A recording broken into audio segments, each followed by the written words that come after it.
Hey guys, how's it going? We are here back with another episode. It's been a little while since I actually put an episode together. It's been a bit of a hectic 2 weeks with the preparation for Cologne and all things kind of down regulating after the race and spending some time kind of reflecting and moving through a lot of emotions. Now, if a lot of you guys follow my social media, you will have kind of already probably known the whole host of emotions that I've kind of been moving through since that race, and kind of like, you know, the importance and significance of that race, but also the flip side of that, the not so significant side of that race because of the intentions I set out with at the beginning of this season. So I just kind of wanted to, the amount of love and the amount of support I've had over the last week, since the race in Cologne has just been quite overwhelming and really lovely, like genuinely lovely, really, really heartwarming. And, you know, in a world where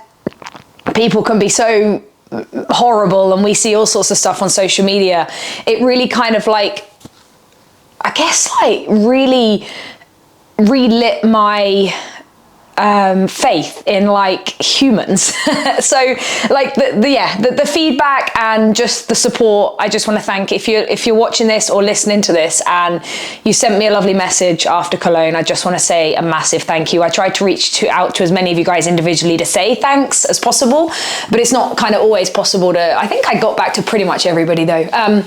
But anyway, like talking of Cologne, I think one of the reasons I wanted to kind of do an episode on that and reflect on that was because so many people related with the emotions and the thoughts and feelings that I did share. And it was quite eye-opening to see how many people do go through, you know, struggles and setbacks and all of these things that as high achievers, we can experience. You know, I know that I'm a high achiever, no matter how much work I've done holistically and in terms of, you know, therapy and all different bits and pieces of the puzzle over the last 18 months, you know, to create a lot more kind of sturdiness and foundation and presence and calm, even though all of those things have drastically improved for me. One of the biggest things that, you know, will always, I think, be at the pit of, you know, outcomes and results and sporting achievements and all of these different moving parts in life is the fact that, you know, the bottom line is, you know, I am a high achiever, and it's ingrained in me. Like ever since I can remember, I've always been, you know, striving for, you know, perfection. But I think the difference is now is I'm striving for progress and not perfection. And I think that's the biggest shift that I've made this year, is actually understanding that excuse me, progress isn't linear.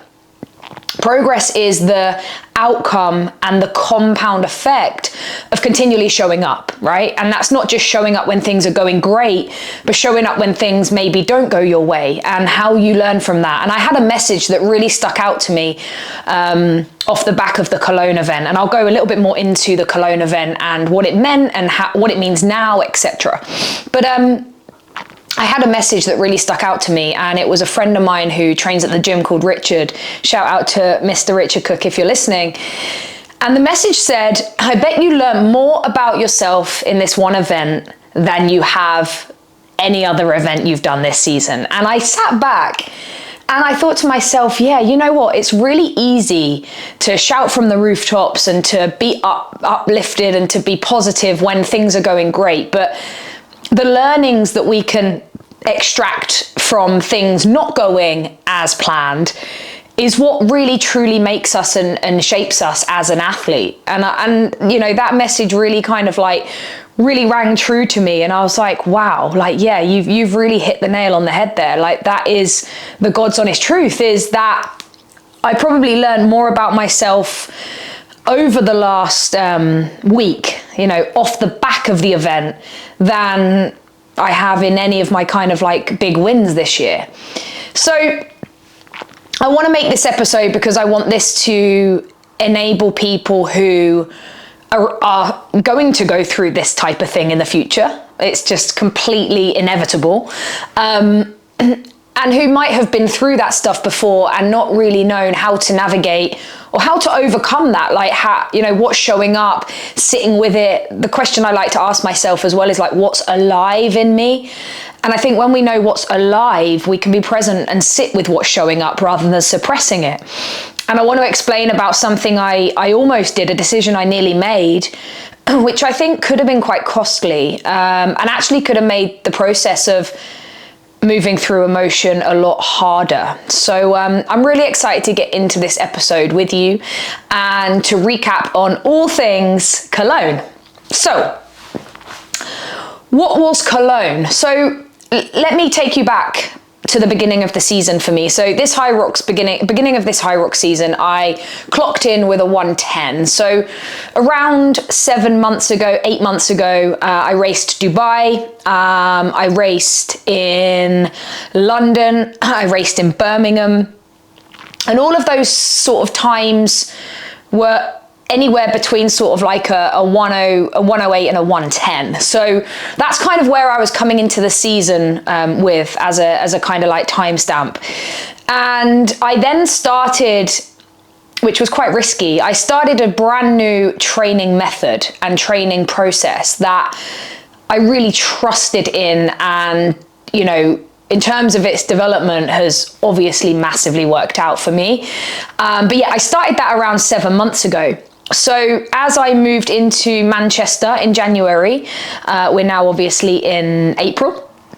In Manchester in January, a few things kind of came together and clicked, and I hit a 106. So I was kind of sitting at a 106 by that point. So I'd had like a 4-minute race PR from the start of the season to January, which was, at pro level.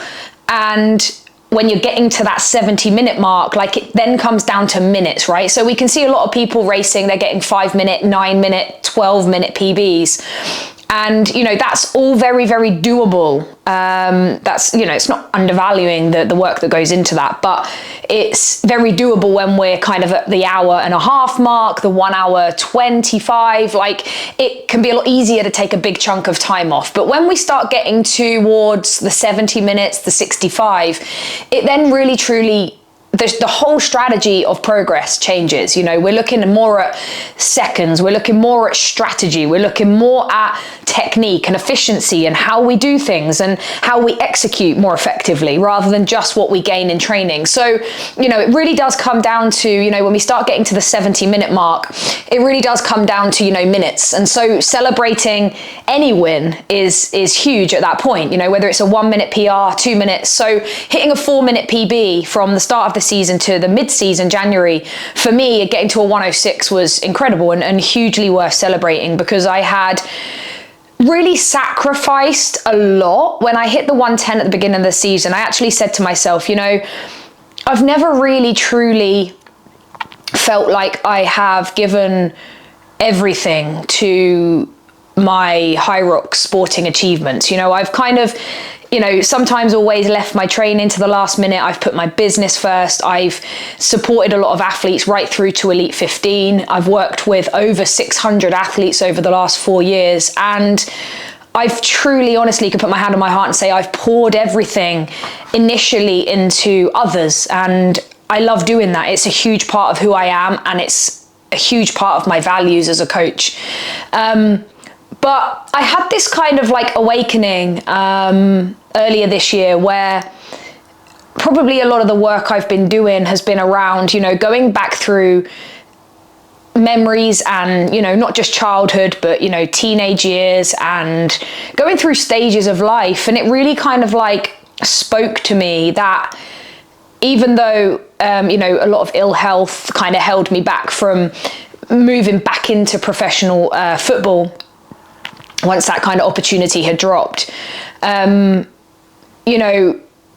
did have an opportunity window when I was like 23 years old to get back into professional football. And I stepped back in, but I put a business I had at the time first, and I sacrificed my own personal pursuits. I kind of like suppressed I probably didn't truly know how much I wanted to become a professional footballer back then.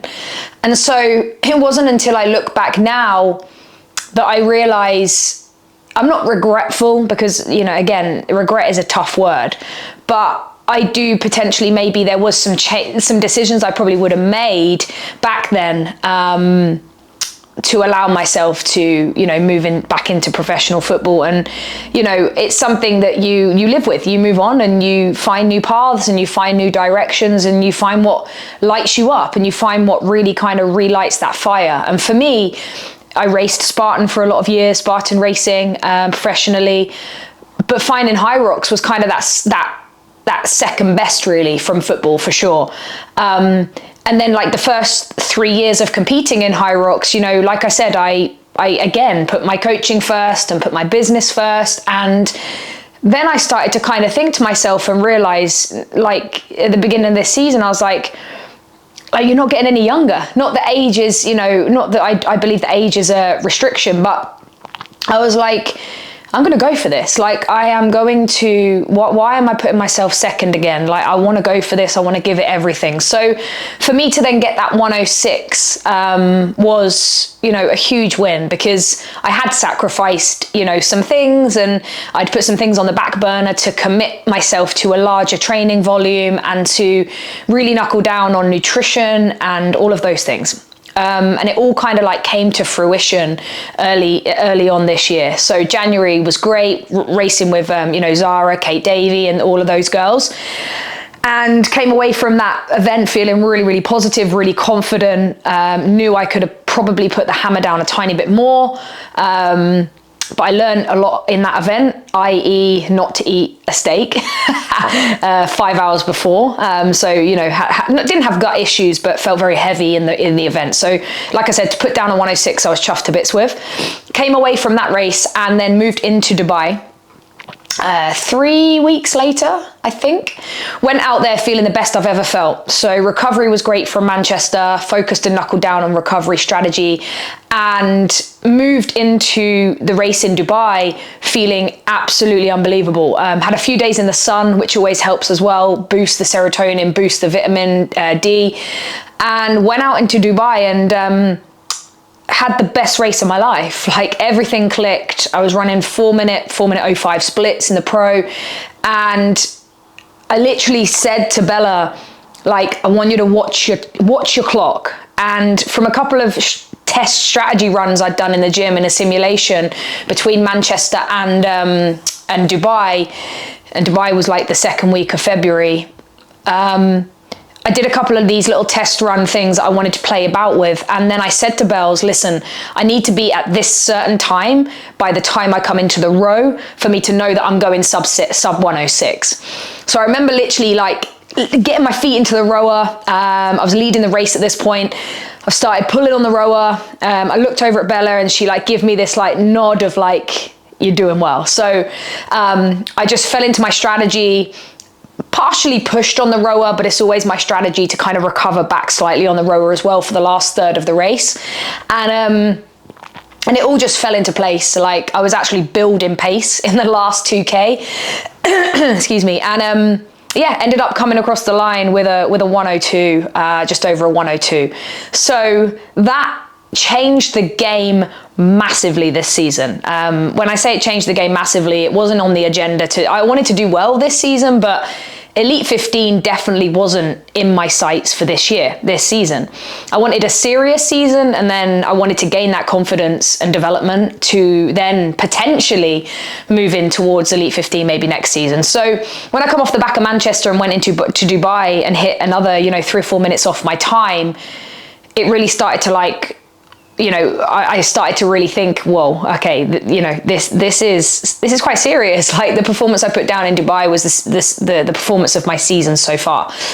So it literally propelled me into the mix of the top, well, at the time, top like 12 times in the world fastest ran this season. So I got back to the condo where we were staying, got back to the apartment, and I jumped on a coaching call and was literally like, look, this now gives me the opportunity to go to Washington, DC, which was the last official major of this year. So for some of you guys listening that don't know how the Elite 15 works, you had 3 major events this year. Each major takes through a certain amount of athletes. You have to qualify for the major, and then in that major, they take through a certain amount of athletes, like top 3, or like roll down to top 5 if those people come first, second, or third again. And then eventually over the 3 majors, they've made up some of their Elite 15 for the World Championships. So Washington was the last one. And that was just like 2 weeks, I think, after Dubai. I knew after doing Manchester and Dubai so close together, I had to kind of weigh it up. I was like, look, the traveling like to Washington, there's only maybe the potential of 1 or 2 people going through from Washington. It's a long ass way. I still run a business, like I'm not a full-time athlete, so it's taking the time out for that commitment as well. And lots of different things, like, am I going to be fully recovered and be able to peak again in 2 weeks? So I made an educated decision to just be like, look, the Elite 15 wasn't in my sights this season, so there is the opportunity 8 weeks on from Dubai to do a last minute qualifier, which is what they run. They do 2. They do one this year in Cologne, which is just gone, and Anaheim, which is in a couple of weeks' time. So I took the jump and I said, look, I'm not going to do Washington, but I will do Cologne, and I'll show up. It's a last minute qualifier event. What will be, will be. And I genuinely, hand on my heart, had that mentality going into Cologne. You know, of course, it would be absolutely lovely to qualify. And I remember Bella standing in the kitchen with me a few days before we flew out to Cologne, and I had a big entourage of people coming as well. Like, I was so filled with so much love that weekend. We probably had like 10 or 11 people come to support me.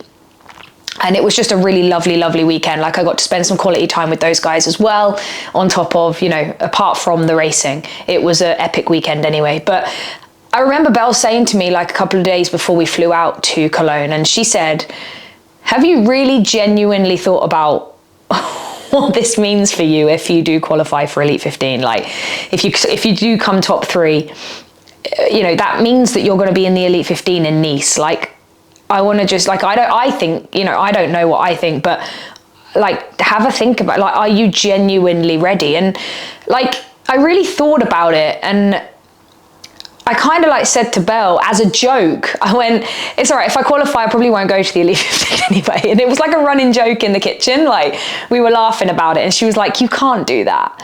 But it really made me sit and think and kind of like go internally and sort of ask myself that question. Like, yes, I'm riding on the high of a great result in Dubai and a great performance.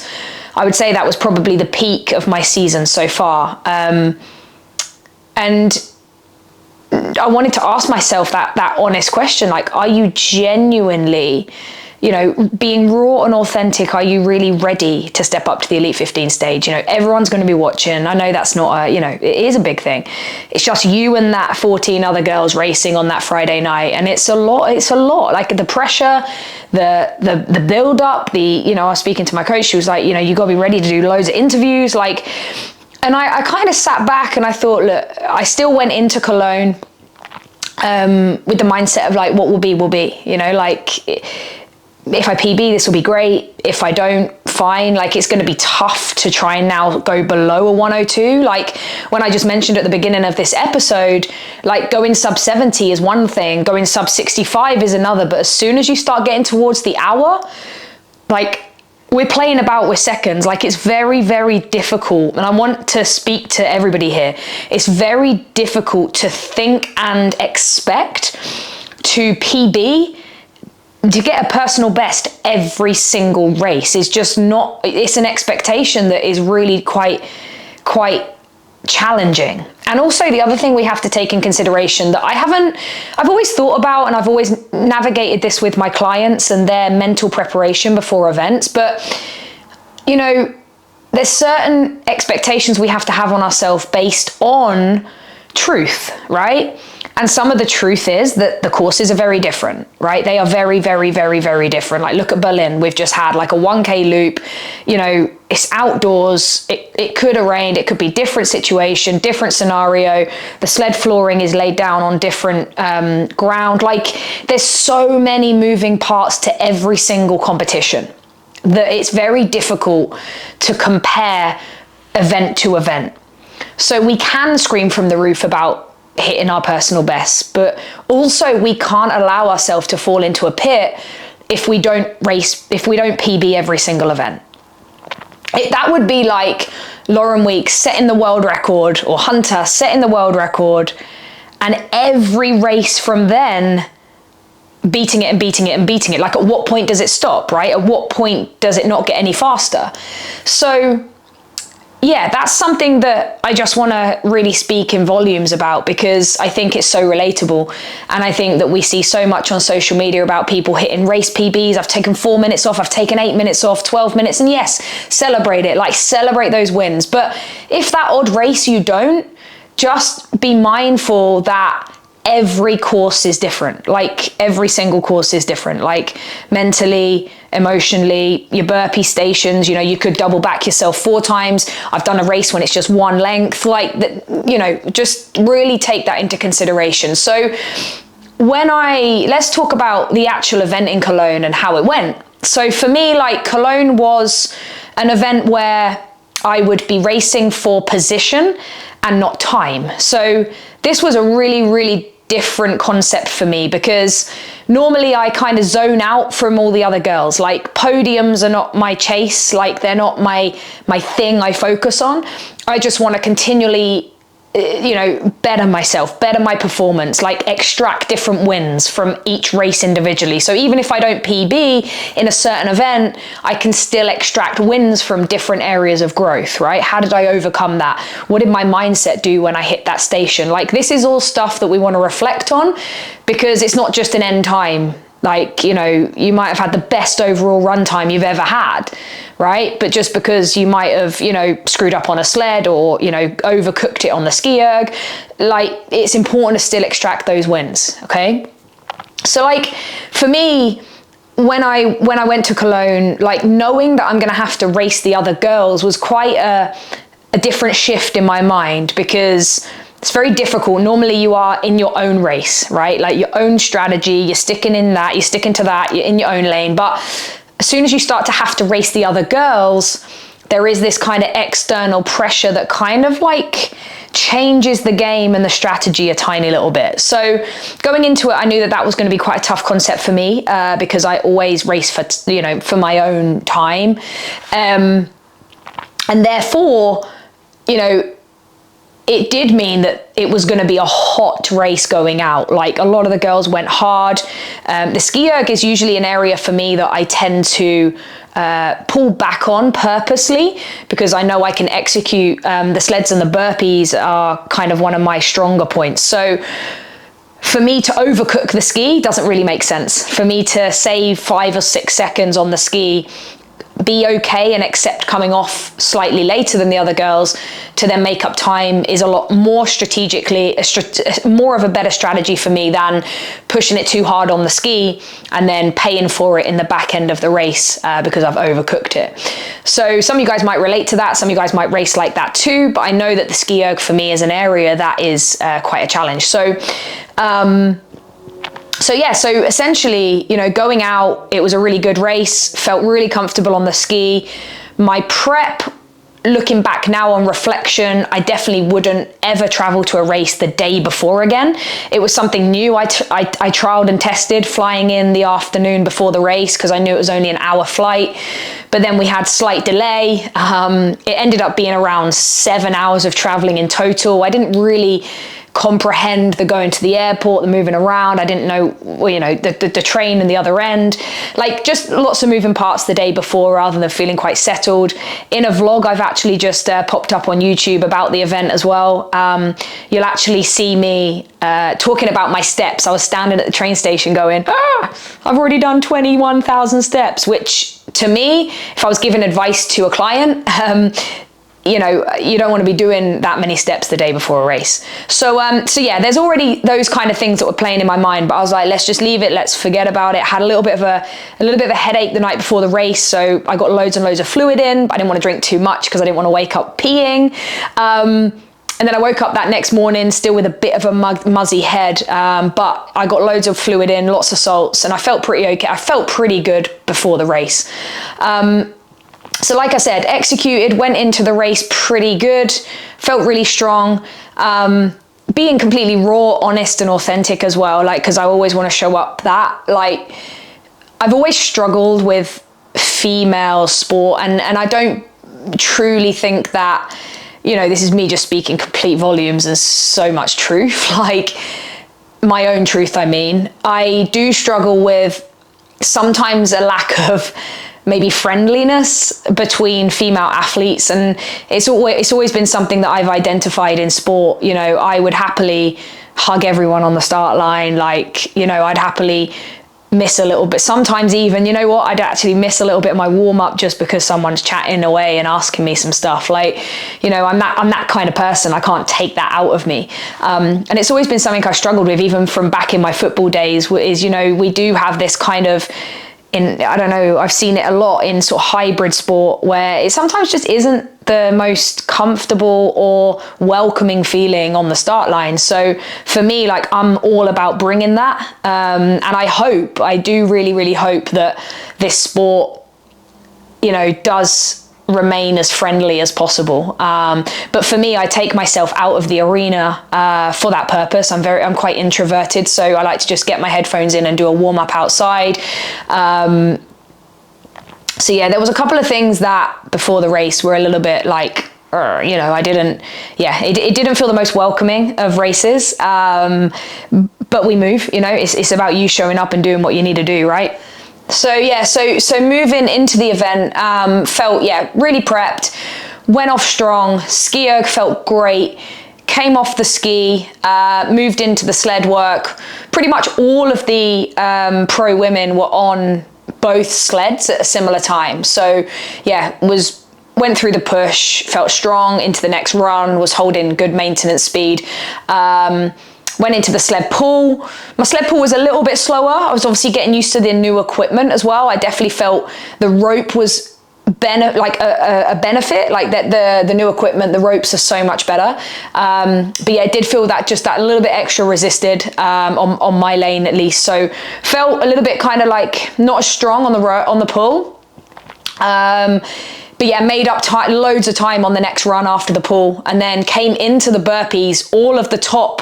I think I made up about 4 or 5 spaces on the burpee broad jumps. That's obviously one of my execution areas, which is really powerful for me. So I moved into the burpee broad jumps, made up about 5 or 6 spaces. I actually managed to get myself into 5th, maintained that on the next run. And then got into the row. I think there was probably about, just hearing Faisal in the back of my head, there was probably, I think 2 of the girls that were leading the race were about maybe between 200 and 300 meters ahead of myself. So yeah, so I was sitting about 5th, I think, on the rower. Felt pretty good the first half of the row. I usually execute the row at about a 205 per 500. But the second half of the row, I really started to feel a little bit of a difference. Like my pace started dropping. I'm usually pretty good at holding 205, but it started dropping to like 207, 208. A few of the other girls were kind of like coming in now. And from that point, I kind of, really started to feel like my body wasn't responding as well. So I was like, okay, like this doesn't feel too good right now. So got off the rower, took a gel, which is when I usually do. Started to get a little bit more energy back throughout the next run and the carries. I was overtaken on the carries. I actually usually only put them down probably once, but for some reason I just didn't have the oomph in me to go unbroken on the carries, which is really unusual. My carries time is usually pretty quick, but I started to really feel a difference on the carries, getting in my own head, especially when 3 of the girls went past. I just completely lost strategy in terms of my mindset. Was trying to kind of bring it back. I usually do like what we call resourcing in a race. So I kind of like have like 2 or 3 points of resource that I'll kind of come back to, especially when you're losing your head a little bit. It can be very easy to, you know, be completely disembodied. So like your body's doing the work and your head's over here in this like vortex of like storytelling and attaching a story to what you're feeling. So I was trying to like resource and bring myself back in, which is what I normally do pretty well. But the next run felt horrendous. Like after the carries, the next run dropped by about, I was doing like a 4:20, which for me was pretty slow when I'm holding all the other ones at like a 4:05. Felt really heavy, so I started to pull the pace back a little bit, thinking, okay, like I might be able to get this back, I might be able to execute and gain a little bit on the lunges, which I actually did. I think I overtook 2 on the lunges, so I think I was sitting in 6th, I think, coming off the lunges. Quote me if I'm wrong, but yeah, I think I was sitting about 6th on the lunges. I felt really strong on the lunges. I felt to myself, okay, I could pull this back. Got out onto the last run, but just didn't have the hammer. Like I couldn't put the hammer down. Like normally I find that I can really execute that last run and go into the warbles off the back of quite a strong pace, but I just didn't have any like oomph or go. So I think I was doing the last run. I think it was a 2.5 lap race, so I was pretty much in a place where 1 lap in, I think I could hear them saying that the first pro female on the speaker was going into the warbles. And I think when you start hearing that, like it could be very difficult to drown that out and just run your own race. And I'm thinking to myself, I've still got another lap and a half here, and I can't physically give any more. So yeah, I remember moving into the warbles, looking up at the target and thinking these are a lot smaller. So with the new equipment, they've obviously gone from like a round target to like a weird, like, is it a pentagon or like a hexagon shape, which looks a little bit smaller. Came into the warbles. In terms of my strategy, I usually cash in with like a 40 or 50 set.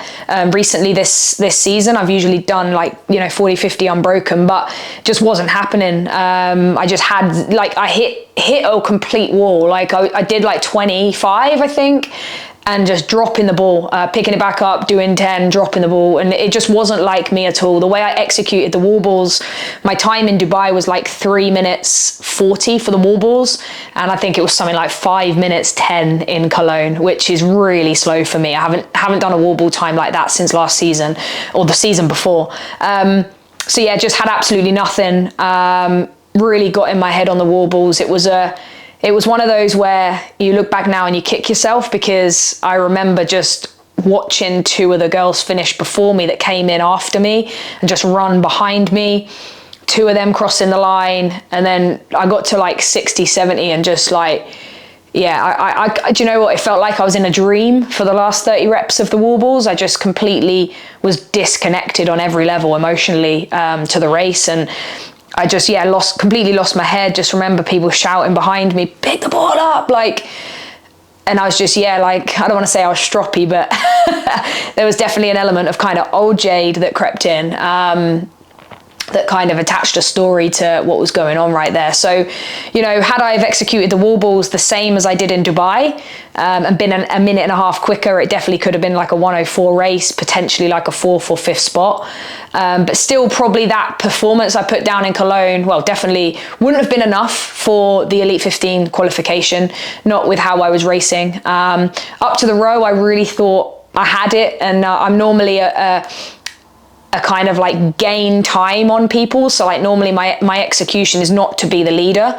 I tend to like gain time from the burpees onwards and start really pushing and executing, but it just wasn't happening this race. I came away and like reflected in terms of overview as well. And, we can start kind of, really dialing into everything, but I think reflection is really important. But I never ever advise that when you finish a race, you reflect like give yourself at least 2 full days, like 48 hours, let your emotions set, let your dust settle, and then reflect. Like never reflect in the height of emotion, because then we can make, judgment, we can judge ourselves, we can have all sorts of things coming in terms of like stories and narratives. So we want to kind of allow ourselves, 2 days to really allow the dust to settle post-race, and then start to go into if you're working with a coach, then go into the overview, the reflection, etc. I tend to not do much reflection with my athletes until like day 3 after a race, because I want the emotion to set. I don't want to be making any decisions based on emotion, and more about data and strategy and thinking back. So for me, now I've had that week to sit, it's really important for me, like a lot of lessons that I've learned. One is that as the season has gone on, I have probably, looking back now, if I look back at the comparison between Dubai and this race, there was definitely an element of better consumption of simple carbohydrates going into the Dubai event. So I definitely feel that there was maybe an element of underfueling for Cologne, especially the 48 hours before the race. Like even though I took my own food with me, I didn't actually prepare probably enough carbohydrates for what I needed, and therefore relying on gels was making me feel quite sick. They don't normally make me feel sick, but I think that my glycogen had hit such a depletion by the row because there was such a switch. So this is something really good for you guys to take on board, is if you are racing and you just feel shit from the start, it's usually something different. But if you feel pretty good and you're executing well and you haven't gone out too hot and you feel like everything's in flow, but you're getting like 45 minutes to 50 minutes into a race and you feel like you've dropped off a cliff edge, like it's just like such a switch, then it's usually glycogen. Like it's usually that you get into a depletion, you're underfueled, maybe undernourished as well going into the event, so your body can't kind of pull up all these simple sources of glycogen. So on reflection, like I definitely feel like maybe glycogen played a bit of a role in my performance. The fact I, was not great at executing the last run and the wall balls as well, and had no kind of like extra go was also indicating that. So so it's kind of not back to the drawing board. It's just better execution of nutrition for this race, I think. Not traveling in the day before. I will definitely now always travel at least the day before, so I've got a whole day to chill, find my feet, not do as many steps as I obviously did, and obviously the traveling and all of the kind of like internal stress of that as well. Even though I didn't feel stressed, it's still a stressor on your body moving around and stuff like that. But listen, the other thing to take away from this is that it's not always going to be your race either, right? If they say that, there's this saying that the third rule, I don't know if any of you guys have heard it, but the third rule basically means if a third of your training week is excellent, like you're coming away from those sessions and you're like, I absolutely smashed it, body was great, couldn't have performed better, had loads of energy, loads of go, loads of execution, and then a third is like mediocre, all right? I got through it, it's all right, like could have been better, but also could have been worse. And then a third, you're like, that felt shit. And this is real talk, right? Like, not every single training session is going to be epic. And if we're coming away from a third of our training week going, yeah, fuck, smash that, executed it, hit threshold PBs or hit top end pace that I've never hit before, like we're doing well. If a third is like that. And so it's going to be the same with races, right? Like we can't expect every single race to be perfect. If a third of our season is absolutely smashed it, got the World Championship qualification, a third of them are, okay, didn't PB, but still had lots of wins, and then a third is didn't PB, felt shit, then that's good. Like we're doing well. So a third across the board is super powerful, and I think that if we can accept that, then we can move from event to event with so much more learning about ourselves, right? Like if we go into this pit of wallow and stay there, that says more about us. But what I've allowed myself to do is, those days I was feeling shit last week because of the outcome, I had to go back to the drawing board. I was like, look, like Elite 15 wasn't on the agenda this year. You've still qualified for the Worlds. You can still work towards putting an incredible pro time down this year. And also your 102 will still stand, hopefully, into next season, which I think, I'm like 80% sure, if a time doesn't go down that's quicker than my Dubai time, I'll still stay within the top 15 fastest times of this season. And therefore, that time might invite me to a major, the first of the majors next season. So I'm really looking forward to next season. I've allowed myself to digest. I'm recording this episode a week on from the event so that I can share this learning and share this stuff, because, you know, share the rough with the smooth. You know, there wasn't a skilled sailor coming from smooth seas, and the more we can move through this, like, I think sometimes when we've had a background in sport, professional sport, we can, and then we end up racing in Hyrox, like, we can navigate it a lot better. So I think as a leader, trying to help other people, and obviously some of the clients I work with, they haven't necessarily got the background of sport. Hyrox is their first sport. It's the first arena. It's the first competition style sport they've taken part in. And therefore, these kind of, you know, not negative, these performances not going so well can hit even harder. So it's up to us as leaders, especially, you know, people like myself who have been in the sport a while, and also helping other people and sharing experience around how we overcome this. And so, you know, it isn't the end of the world. It's, you know, there's still time, there's still future events, there's still opportunities that surround us every single day. And if we can extract the wins, you know, my burpee execution was epic. My ski felt great. I paced that really, really well. And the biggest thing for me that I think a lot of people close to me had to keep reminding me is a 106 was like a 106 in a bad performance. Like I call that one of my worser performances in terms of how my body felt. They were like, if that's still a 106 with that, then you know that you've got more in the tank. And also a 106 is still an incredible result in a pro female race. And I think I have to keep reminding myself of that, in terms of, like, you know, I was racing against some fucking talented women, incredible female athletes that, you know, would have daunted me a couple of years ago, step into a start line with them. And so, yeah, I'm hoping this really motivates and inspires any of you guys who are competing, whether it's on a regular basis or whether you're competing every so often. You know, you've got to prepare for not being 100% of the time, right? It's just the way it is. Your body might show up. There might be something slightly different. You're traveling, you're in a hotel, you're trying to find food. Like, there's all different moving parts. You might be due on your menstrual cycle. You might be at a different time to what you raced, 8 weeks ago. So it's about having a plan of action for when those things do go wrong, and sitting with that and allowing yourself time to digest, reflect, and then tucking it away and moving forward. So what's next for me? We have a big training camp, which is my next focus. I'm switching back focus to from athlete Jade to coach Jade again. We have 30 athletes. Half of those guys are clients on our program. Half of them aren't, but we are bringing them all together to host a 4-day hybrid athlete training camp in Spain. So that's next week. It's also my birthday on Thursday. But yeah, so we fly out next week. I'm running that from Thursday to Sunday next week. And then there is a big question mark. I haven't booked anything yet, but I would like to get another race in before Worlds in June. So there is a little bit of talk of the potential of Doha, but it would mean a quick turnaround from the training camp. We don't get back from the training camp till Tuesday, and the race is on the Friday in Doha. So there is going to be that element of traveling again.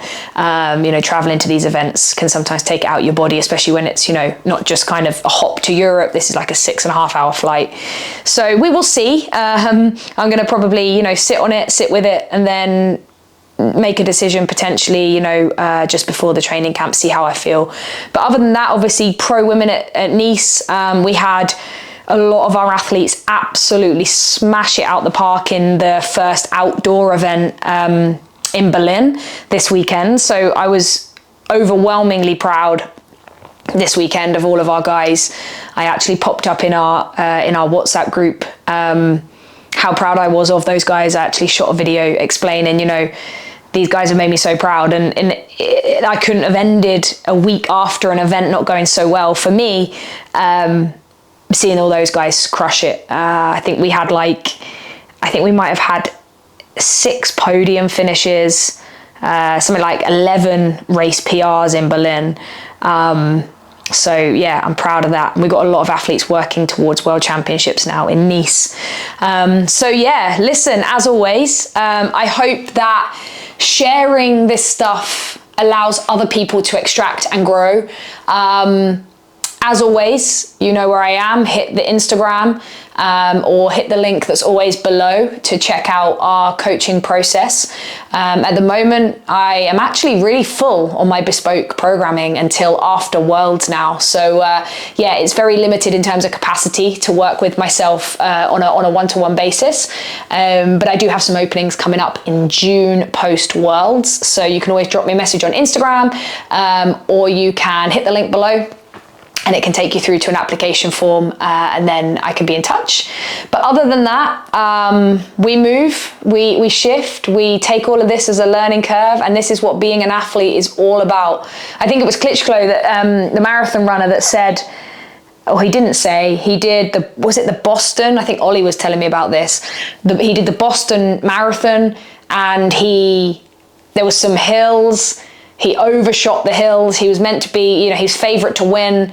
And then he got overtaken. He didn't reach his PB. He messed it up through strategy on the hills. And then it was the worst race of his life ever. And then 4 or 5 months later, he came back and he executed a world best, a world record.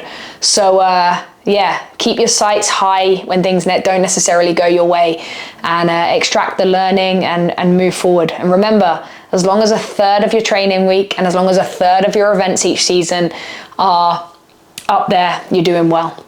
All right, that's Jade over and out. Take care. For now, bye-bye.